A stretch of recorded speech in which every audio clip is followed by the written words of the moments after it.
यो गर्व र गौरवको कुरा पनि हो। र एउटा इतिहासलाई जीवन्त पनि राख्न मद्दत गर्छ कि नेपाल एकीकरणको सन्दर्भमा कसरी यात्रा भएको थियो, कसरी अगाडि बढेको थियो।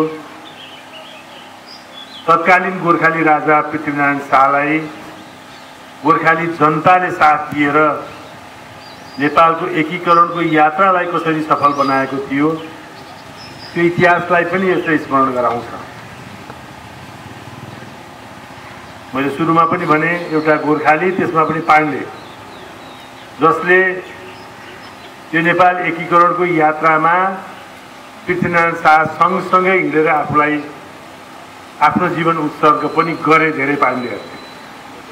त्यसैले मेरो आफ्नै पुर्खाको इतिहास पनि जोडिएको र गोर्खालीको इतिहास जोडिएको र नेपालको इतिहास जोडिएको यो यात्रामा हिँड्नुहुने सबै नेपाली सेना लगायतका अन्य साथीहरू सबैलाई म प्रदेश सरकारको तर्फबाट हार्दिक शुभकामना पनि दिन चाहन्छु। र यो यात्राको क्रममा उहाँहरू जाने जुन रुट छ त्यसमा रहनुहुने सबै दाजुभाइ दिदीबहिनीहरूले एउटा हौसलाका साथ उहाँहरूलाई साथ दिनुहुनेछ, स्वागत गर्नुहुनेछ भन्ने पनि म अनुरोध पनि गर्न चाहन्छु।